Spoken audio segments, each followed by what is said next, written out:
Nós, pastores, entendendo a necessidade da igreja e buscando satisfazer a necessidade da igreja, nós chegamos ao consenso, eu creio que chegamos ao consenso, mediante uma proposta que foi feita, de adotarmos para este ano o estudo do Catecismo de Heidelberg. O catecismo é uma metodologia utilizada desde muito tempo atrás, de perguntas e respostas. Se vocês observarem o seu boletim, e eu gostaria que você pegasse o seu boletim agora,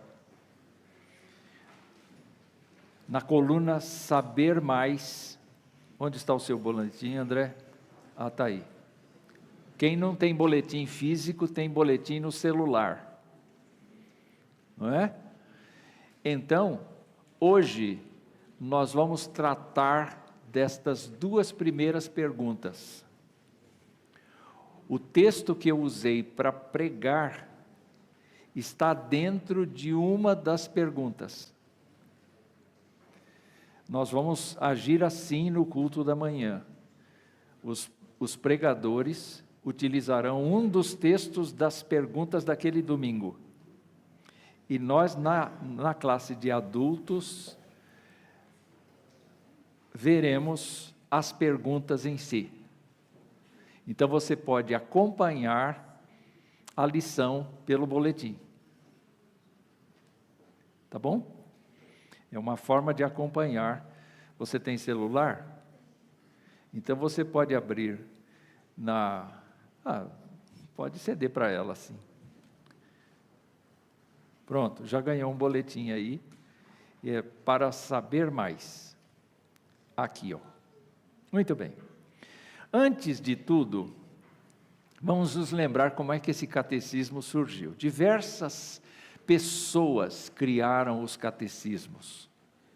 Diversos grupos fizeram catecismos, inclusive catecismos católicos. Mas na Reforma Protestante, a forma como os reformadores decidiram educar o povo de Deus foi por meio de perguntas e respostas. É uma metodologia daquele tempo. E, queridos irmãos, quando pensamos no Catecismo de Heidelberg, nós o situamos na gestão de Frederico III, chamado eleitor Frederico III. Ele assumiu o cargo de governador do Palatinado, um dos mais importantes territórios do Sacro Império Romano, e logo teve de administrar uma grande controvérsia sobre a doutrina da ceia do Senhor. De um lado, você tinha a visão luterana da ceia do Senhor, onde Cristo está presente de forma real e física quando o sacramento é celebrado. Ou seja, Cristo, na Santa Ceia, na visão luterana, Cristo está presente fisicamente aqui.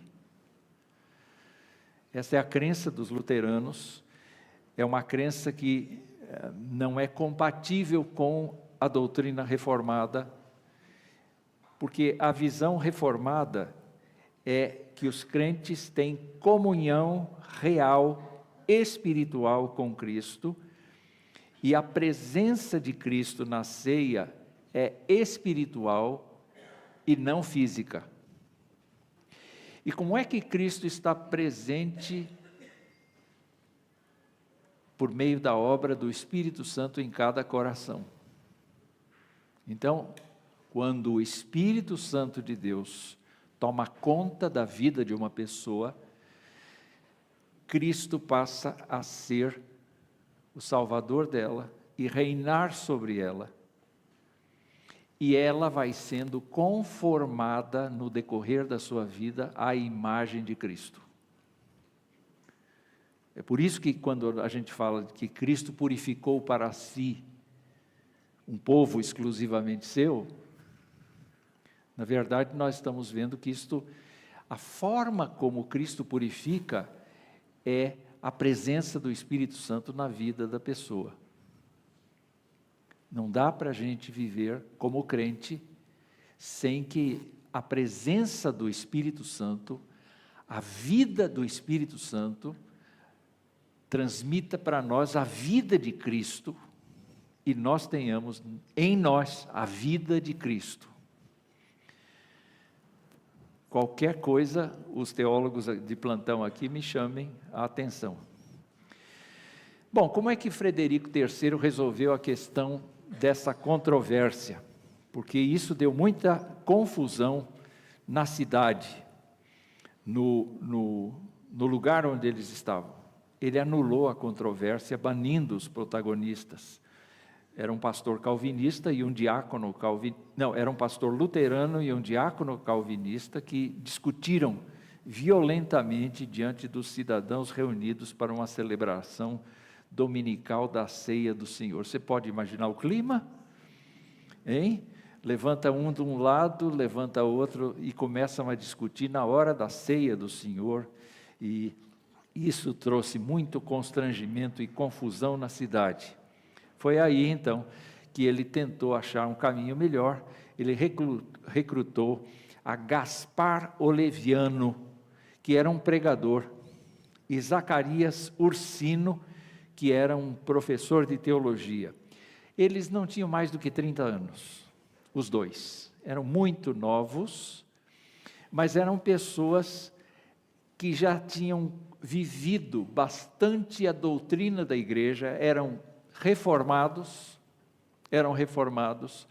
e eles então tinham uma vida de piedade, mas o que aconteceu é que eles foram harmônicos entre si e não contundentes. A chegada desses dois homens preparou o palco para a escrita do Catecismo de Heidelberg. Então vamos lá. A maior importância está na providência de Frederico. É importante entender que Frederico III viu a necessidade de um novo catecismo e cuidou para que fosse produzido. E quando foi completado o catecismo, ele incluiu o seu próprio prefácio ao documento. O prefácio é de autoria de Frederico, o governante. Esse novo catecismo deveria ser usado, segundo o prefácio, em igrejas e escolas por pastores e professores, e desse modo haveria ensino consistente ao invés de professores e pregadores que adotavam mudanças diárias ou introduziam doutrinas errôneas. O objetivo de Frederico era dar para o povo de Deus um ensino adequado, certo, sem mudança, sem variação. Era dar para este povo toda em sua inteireza a palavra de Deus. Então, tendo no coração a juventude, ele olhava a juventude, viu, Luiz?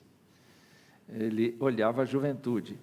E o futuro da Igreja de Cristo, ele expressou a esperança de que, se nossa juventude for, no início da vida, fervorosamente instruída e educada na palavra de Deus, dela irá agradar-se o Deus Todo-Poderoso, e conceder reforma da moral pública e privada e bem-estar temporal e eterno. Qual é a visão? A visão é que, se você for uma pessoa trabalhada adequadamente, o seu raio de influência entre os seus pares vai ser uma coisa excepcional, uma coisa abençoadora, transformadora. Esse é o objetivo da Escritura, que você seja luz onde você vive, com quem você se relaciona. Esse é o objetivo da Escritura. E ele tinha esse mesmo objetivo ao preparar o Catecismo de Heidelberg. Então, os comentários de Alderi Matos dizem o seguinte: o Catecismo de Heidelberg tem sido destacado como a mais bela das confissões de fé produzidas pela Reforma Protestante e a mais generosa e pessoal dentre as exposições do calvinismo. Trata-se de uma confissão constituída de 129 perguntas, nós vamos passar pelas 129 neste ano, não é? E respostas divididas em 52 domingos. Que domingo é hoje? Domingo 1. Hein? Apesar de ser o dia 5, eu já perdi noção. Ano passado estava aí, já tem 5 dias rolando. Aliás, feliz ano novo para vocês. Deus abençoe a vida, viu? Que Deus lhes dê força em todos os pontos. Então, divididas em 52 domingos, e o interessante é que tendo a sua sequência baseada na Epístola aos Romanos. Então vejam só, esses dois homens são pessoas que compuseram as perguntas e compuseram as respostas. Só esses dois homens. É diferente da Confissão de Fé de Westminster, que houve um consenso de um grupo bem grande de teólogos, pastores, de pessoas. Essa é uma composição de duas pessoas, mas certamente ela não perde em qualidade de jeito nenhum, até pelo comentário que a gente ouviu. Bom, quais são as duas perguntas que estão aí no Catecismo de Heidelberg para hoje? É uma pergunta que se faz ao crente, que se faz à pessoa que professa Jesus Cristo como seu Senhor e Salvador. Primeira pergunta: qual é o seu único fundamento na vida e na morte? Resposta? Qual é a resposta? Qual é a resposta? Jesus Cristo. O único fundamento na vida e na morte. A segunda pergunta é: o que você deve saber para viver e morrer neste fundamento? O que você deve saber para viver e morrer neste fundamento?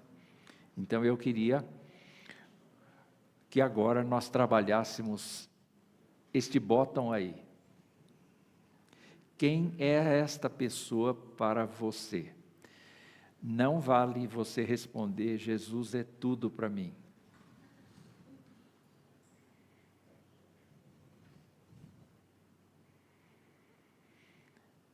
As pessoas, às vezes, imaginam que isso responde à pergunta.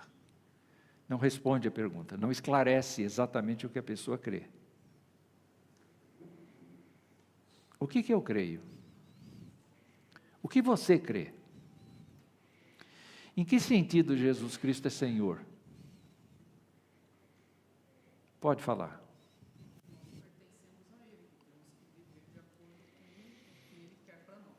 Mas fale dele, não da gente.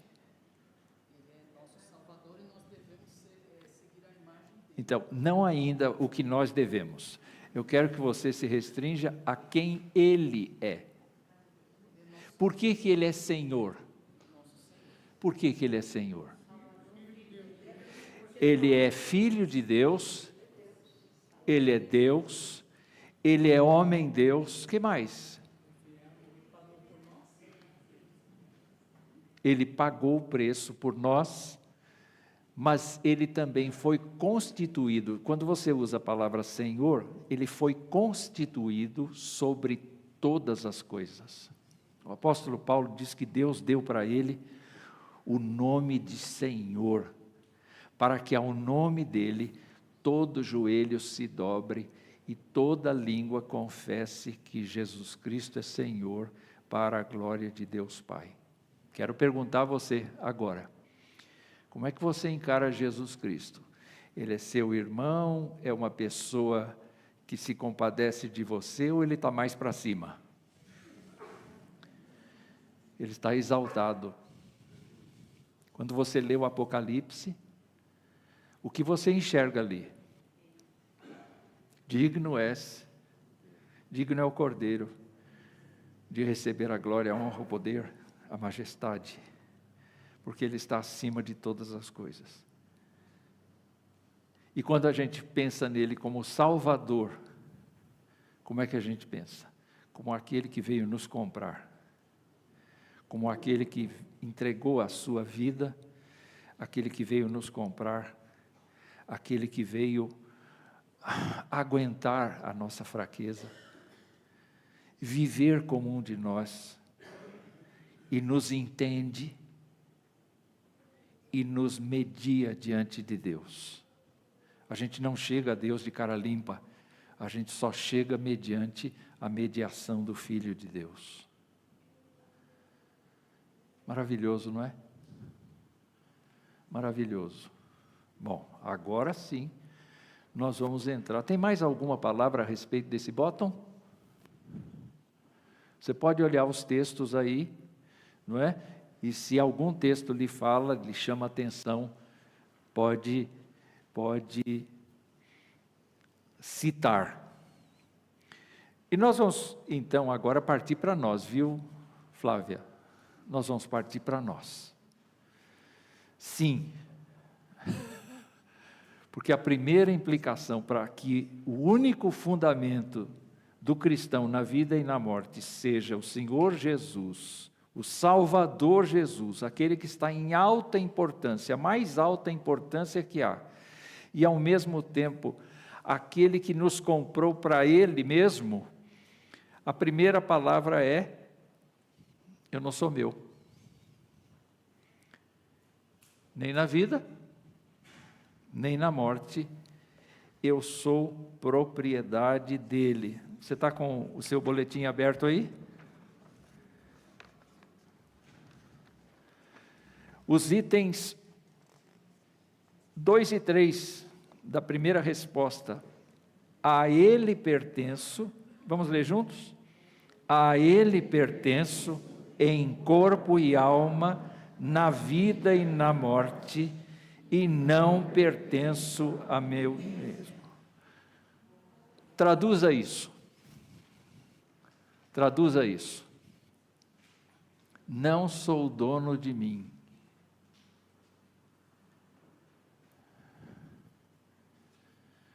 Você confessa a Cristo como seu Senhor e Salvador? Quem é seu dono? Quem é seu dono? Jesus é o seu dono.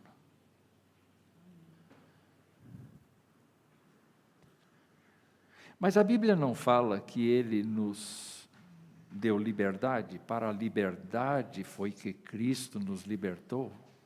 Nós não estamos livres agora? Opa!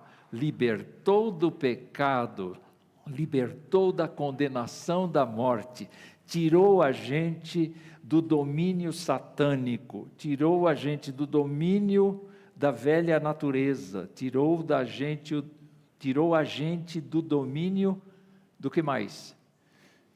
Tá bom, tá bom. Ele nos tirou destas coisas todas para Ele. Um crente não pode se iludir. Bom, agora eu estou livre da condenação, eu já não tenho mais condenação. O pastor Wellington recitou Romanos 8:1 para nós hoje na hora da ceia, então eu já não tenho mais condenação, eu faço o que quiser.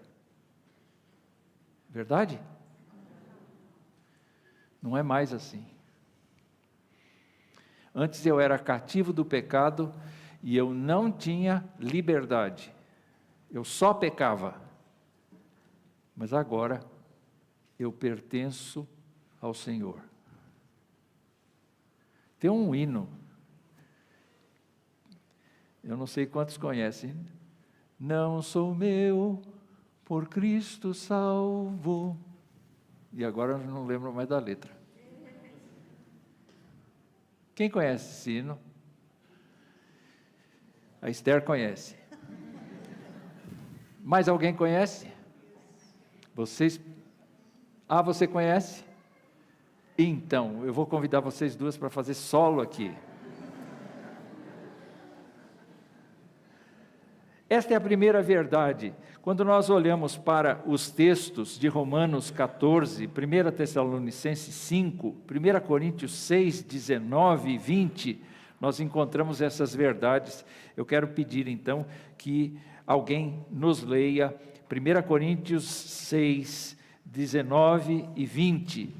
Enquanto essa pessoa acha, nós vamos ver o segundo bottom.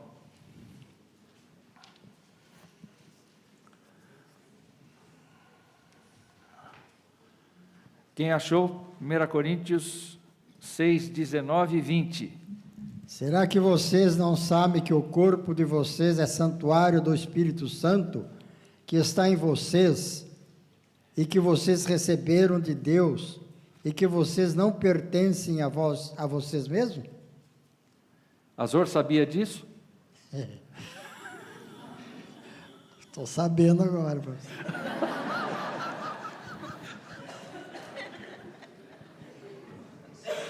Louvado seja Deus que você sabia. Nós não nos pertencemos. Nós não somos donos do nosso nariz.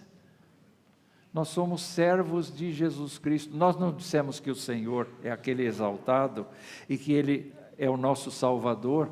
Agora nós somos propriedade dEle. E nós precisamos todos os dias recordar isso. Porque toda vez que nós tomamos decisões sem que o nosso dono tenha a sua opinião, nós pecamos. Nós pecamos. E que Deus nos dê consciência de que pecar contra Jesus, depois dele ter feito o que fez por nós, é um insulto muito grande a Deus. É um insulto. Quando eu me percebo pecando, eu fico muito mal. Eu não sei você, eu espero que sim. Vamos continuar e vamos pensar então nesse segundo bottom, porque o nosso tempo urge. Por seu sangue, Jesus pagou por meus pecados e me libertou de todo o domínio do diabo. Isto aqui é o item 5, não é? Por todos os meus pecados, com seu precioso sangue ele pagou, 4 e 5, com seu precioso sangue ele pagou por todos os meus pecados e me libertou de todo o domínio do diabo. O que é pecado? O que é pecado? Tudo que afronta a lei de Deus. Tudo que afronta a lei de Deus ou que não está em conformidade com esta lei. Correto? Muito bem. Quando eu paro para pensar que Ele pagou pelos meus pecados, eu tenho o direito de continuar pecando? Essa foi uma pergunta que o apóstolo Paulo fez. Se você sabe que Cristo pagou pelos seus pecados, você tem o direito de continuar pecando? Não. Então, o pecar para a vida de um crente nunca deve ser um pecar habitual. Ele deve ir perdendo os hábitos pecaminosos. Dou um exemplo. O que pessoas que vêm para a igreja depois de adultos, que andaram aí pelo mundão, o que é a primeira coisa que elas fazem? Elas deixam o álcool, elas deixam o fumo, elas deixam... Tem gente que não fuma mais, mas deixam o álcool, o fumo, deixam o jogo de azar, deixam essas coisas chamadas macro, que todo mundo vê, não é? Males sociais, drogas lícitas, nunca vi isso, não é? drogas lícitas, droga que a pessoa pode se matar licitamente, abrigada na lei. Mas o pecado, ele tem uma conformação de rebeldia. E às vezes, a gente é dizimista, frequenta a igreja, senta no primeiro banco,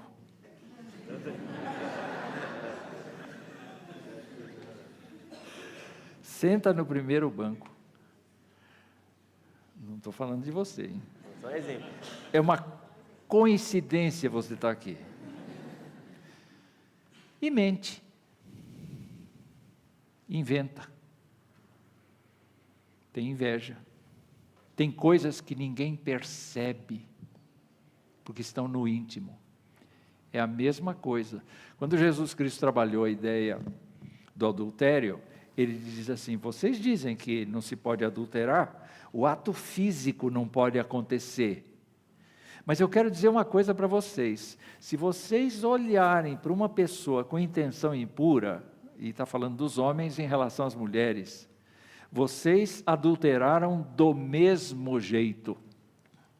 É impossível a gente não pecar, porque a gente ainda tem a natureza humana em nós, que quer forçar a barra. Ela quer forçar. Ela insiste.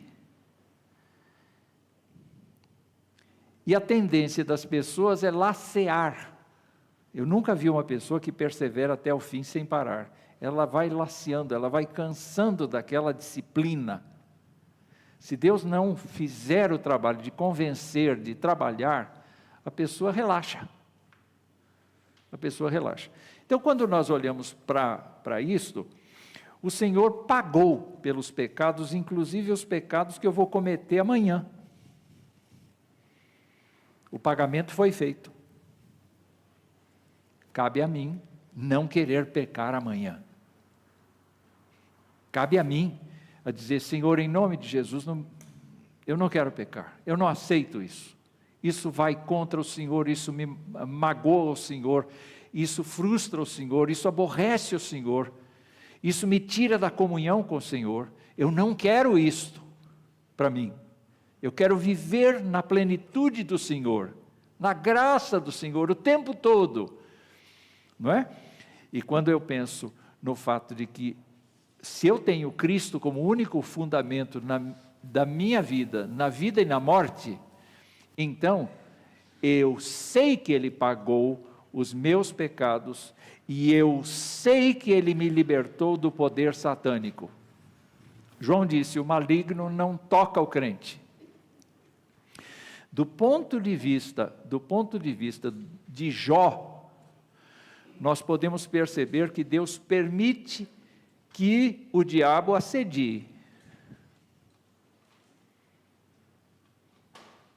Porque foi o que aconteceu com ele. Mas o diabo não tem o poder de possuir, não tem o poder de vencer um crente. Não porque o crente é bom, mas porque o fundamento está dentro do crente. Vocês estão entendendo? O que nos dá forças para vencer o pecado e vencer o diabo é justamente o Senhor dos exércitos que está conosco. O Deus de Jacó é o nosso refúgio e fortaleza. Olha, qualquer palavra,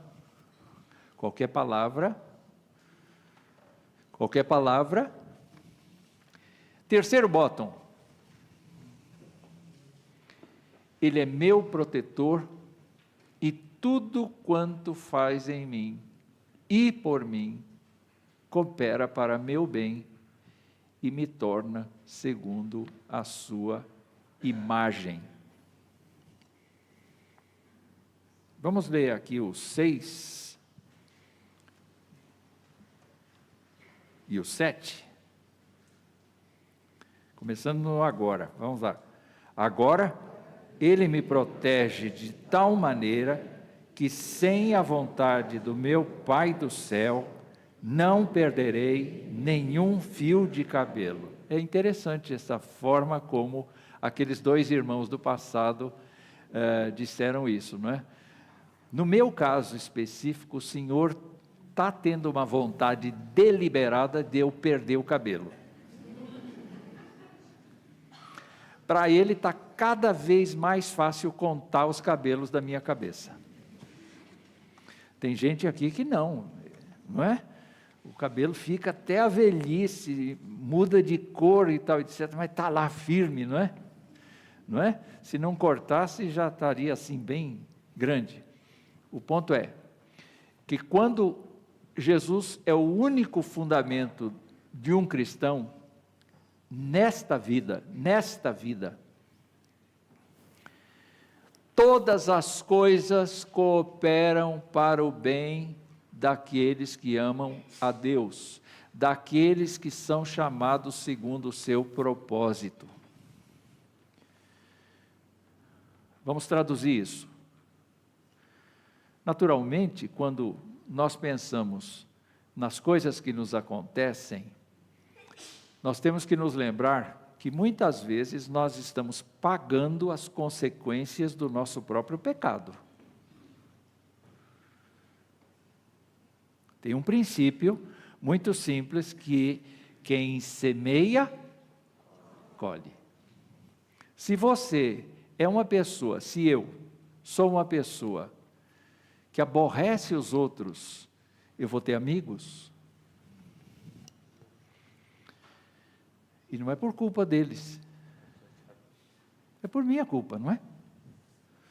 Eu vou tentar não ser assim, viu, André? Porque efetivamente, quando nós pecamos contra Deus, nós trazemos consequências ruins. E a Bíblia nos diz que, por sermos filhos de Deus, Deus nos disciplina.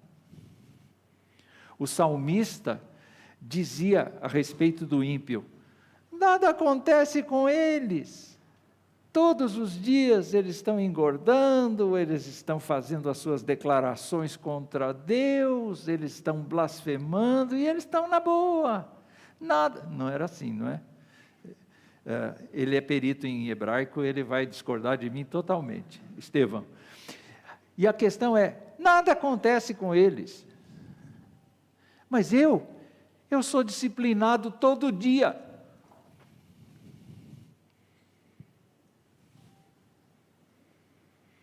E todo dia eu sofro diante de Deus por conta dessa disciplina, dessa ação disciplinar. Eu não compreendia isso, até que eu entrei no santuário de Deus e eu comecei a pensar, a refletir sobre o fim dos ímpios. Porque o fim das pessoas que são disciplinadas por Deus todos os dias é um fim de santidade, de grandeza, de glória. É um fim onde nós efetivamente vamos receber do Senhor o prêmio da soberana vocação. Você está esperando isso? Você está esperando a salvação? Então, a redenção do corpo, você está esperando isso? Perceba então que você precisa ser todos os dias tocado pelo Senhor para voltar à correção. É parte do processo de santidade. E aí então, nós percebemos que Deus permite que circunstâncias à nossa volta, que nós não temos nada a ver, também interfiram na nossa vida. Por exemplo, você é do Banco Central? Não é, mas você está debaixo de um juro exorbitante. Você está sob pressão. Gente, não faça financiamento nesse tempo, não. Fecha o parênteses. Porque os juros estão altíssimos. Os juros estão altíssimos. Não é tempo de comprar, não. Presta atenção. Essas coisas são externas a nós, não fomos nós que fizemos, não foi provocado pelo nosso erro, pela nossa infantilidade, pela nossa pecaminosidade, enfim. Isso é provocado por agentes externos. Deus usa estas coisas para cuidar de nós. Por incrível que pareça, no meio do povo de Deus. Eu me lembro que o salmista disse uma coisa interessante. Ele disse assim: eu fui moço e agora sou velho, e eu jamais vi o justo mendigar o pão. Aí eu vou para Jesus e Jesus diz assim: não ande ansioso pelo que você vai comer, pelo que você vai beber, pelo que você vai vestir. Deus não cuida dos pássaros? Como é que eles sobrevivem? Deus cuida deles. Procurem o reino de Deus e a sua justiça. E o que beber, o que vestir, o que comer, será acrescentado. Não está dizendo para a gente ser braço curto, não. Você conhece essa expressão, braço curto? Preguiçoso, vagabundo? Não, não diz isso não. Trabalhe duro. E o Senhor vai cuidar do seu sustento. Olha que coisa interessante. O catecismo está nos levando a pensar que Deus não apenas cuidou da nossa salvação por meio de Jesus Cristo e nos comprou para si, mas também pagou o que nós tínhamos, nos libertou do domínio da morte e do pecado e agora cuida da nossa vida presente em todos os aspectos. Mas a gente precisa se entregar a Ele, para que Ele faça isso. E o último bottom. Pelo Espírito, tem uma flecha ali, na TV. Pelo Espírito, me garante a vida eterna e me dá disposição para viver para Ele. O que mantém o crente firme na graça é o fato de que o Espírito Santo de Deus está mantendo no nosso coração a esperança da vida eterna. É diferente da pessoa desejar. Tem uma frase que as pessoas usam muito. Você chega para eles assim: até amanhã, se Deus quiser. Até amanhã, se Deus quiser. Aí a pessoa responde assim: e Ele há de querer. Gracinha. Como é que você sabe que Deus há de querer?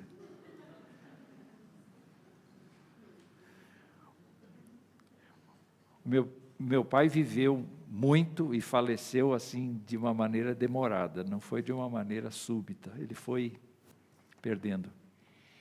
E eu sempre brincava que o desejo do meu pai era morrer de pim-pam-pum. Pim dá o ataque, pam, cai, pum, foi. Ele queria isso para não sofrer. Para não sofrer. Deus o fez sofrer. Não é? Mas, graças a Deus, ele não se queixou muito disso. Só um pouco. O fato, queridos irmãos, é que quando nós aguardamos os céus, e vocês, quando leem as biografias dos homens de Deus, das mulheres de Deus, vocês veem que eles estão no leito de morte, entretanto, eles já estão tendo uma visão da glória celestial. Na Bíblia, a gente tem o Estevão, né? Não você. O Estevão, que foi consolado pelo Senhor quando estava sendo apedrejado, quando estava sendo morto, ele teve uma visão maravilhosa de Jesus Cristo em pé. Foi uma fonte de consolo. Porque se eu fechar os olhos agora, se eu cair duro aqui, agora, não foi agora, talvez agora, para onde eu vou? Para onde eu vou? Eu vou para aquele que me comprou. Eu vou para aquele que pagou pelos meus pecados e me libertou do império satânico. Para onde eu vou? Eu vou para aquele que me protegeu a vida inteira, que cuidou de mim a vida inteira. E ele diz: eu sou a ressurreição e a vida. Quem crê em mim, ainda que morra, viverá. E todo aquele que vive e crê em mim, não morrerá eternamente. Ele perguntou a Marta: você crê nisto? E eu pergunto à igreja: você crê nisto? Sim. Louvado seja Deus. Louvado seja Deus. O que então eu preciso fazer? Eu preciso entender o jeito que eu sou, o jeito que eu fui criado, o jeito que eu existo, a forma como eu vim ao mundo. Davi disse, em pecado me concebeu minha mãe. Não foi o ato em si,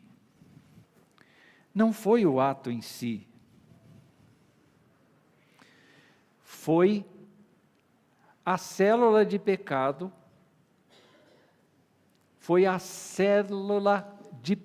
transmitida por seus pais.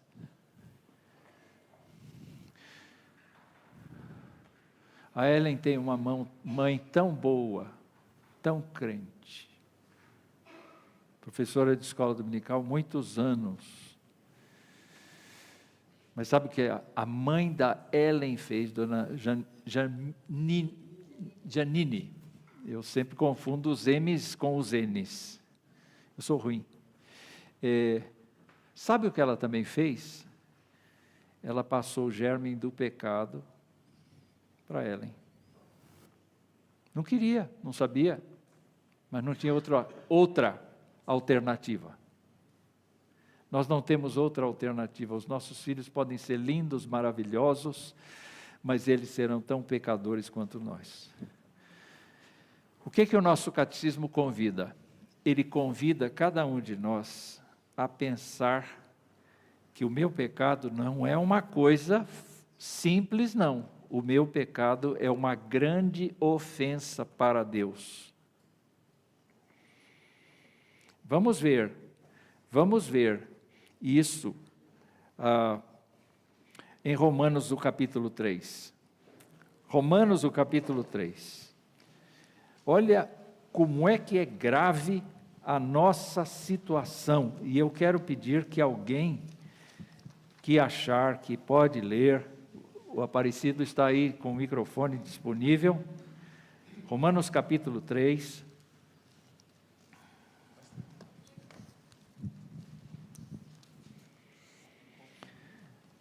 Versículo 10 até o versículo 12. Vai lá. Como está escrito, não há justo nenhum sequer, não há quem entenda, não há quem busque a Deus. Todos se desviaram e juntamente se tornaram inúteis. Não há quem faça o bem, não há nenhum sequer. Tá bom. O que você entendeu, Estevão? Já vamos explorar. Que todos pecaram e nesse texto aqui, independentemente da raça, origem, todos têm a mesma natureza caída e pecaminosa. Olhe para os caídos em sua volta.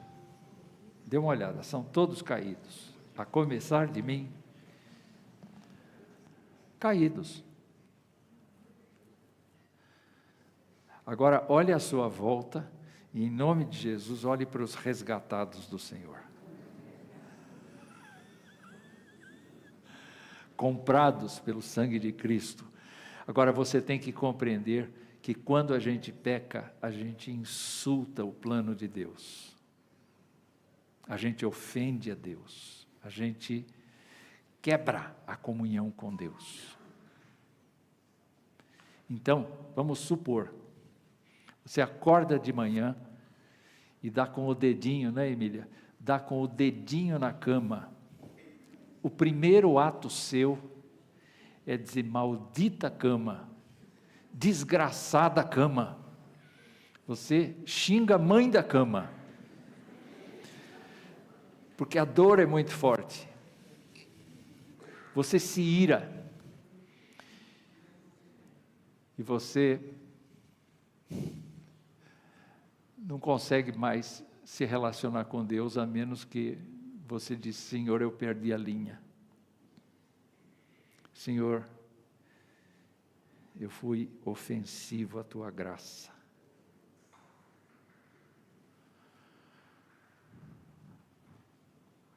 Então a gente precisa saber como são grandes os nossos pecados e como é grande a nossa miséria. A gente precisa saber o preço que foi pago. A gente precisa entender como é que eu sou salvo da minha miséria. Cristo fez o dever de casa.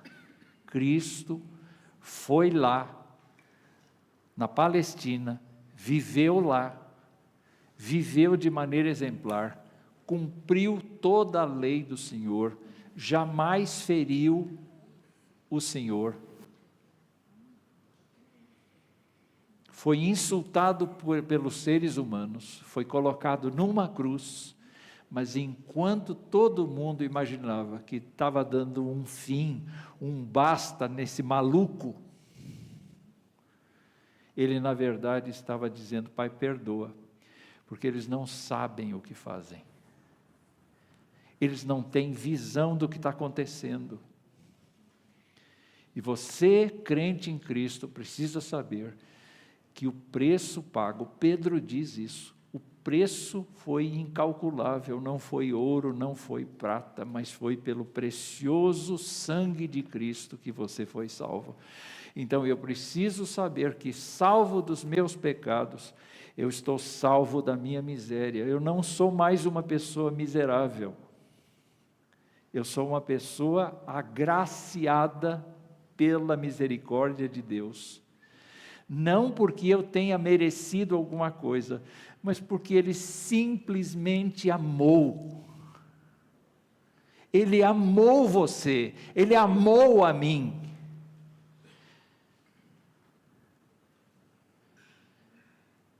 Eu não posso retribuir esse amor com displicência, com negligência, com descuido, com falta de zelo. Eu tenho que ser uma pessoa muito coerente com isso. E a terceira coisa é que eu devo ser grato a Deus por salvação. Como é que diz o texto bíblico?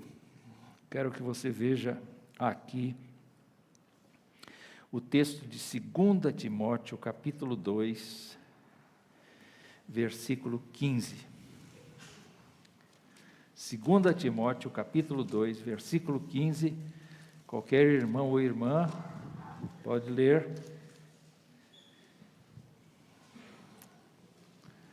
Não, fazer diferente. Todo mundo lê.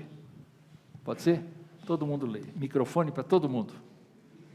Vamos lá. Vamos lá. Vamos começar.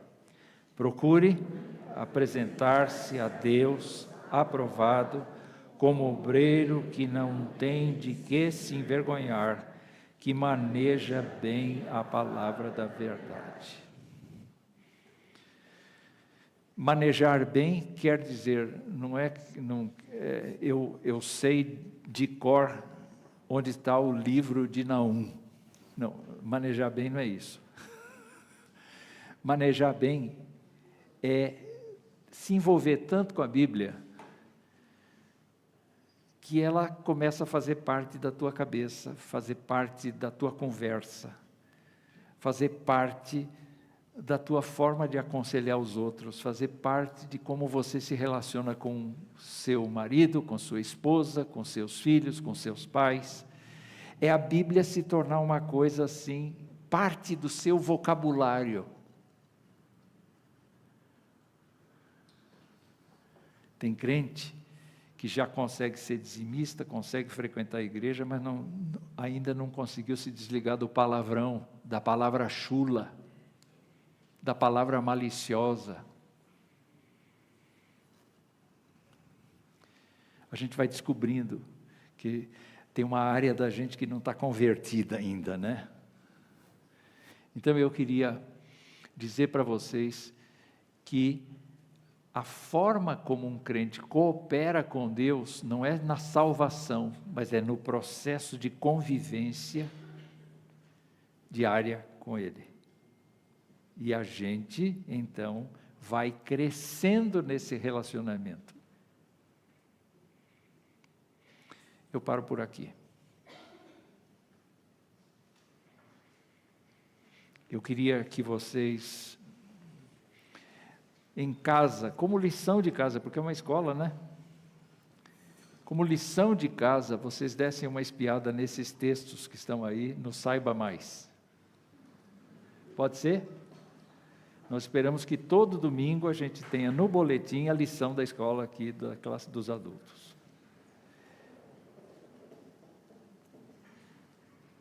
Diga aí para o seu irmão: o Senhor te abençoe e te guarde.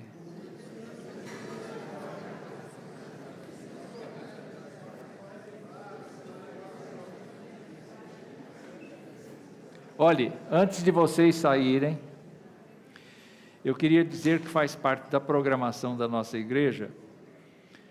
Na próxima semana, todas as noites, de segunda a sexta, às 7:30 nós vamos orar. E nós vamos orar por vários temas diferentes. Bastante temas nós temos, não é? E nós convidamos vocês para virem todos os dias. Se vocês não puderem vir todos os dias, não faltem. Venham naqueles dias que vocês efetivamente puderem.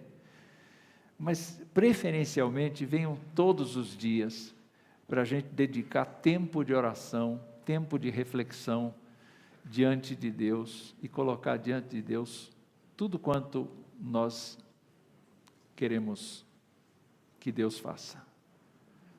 Tá bem? Então vamos na paz.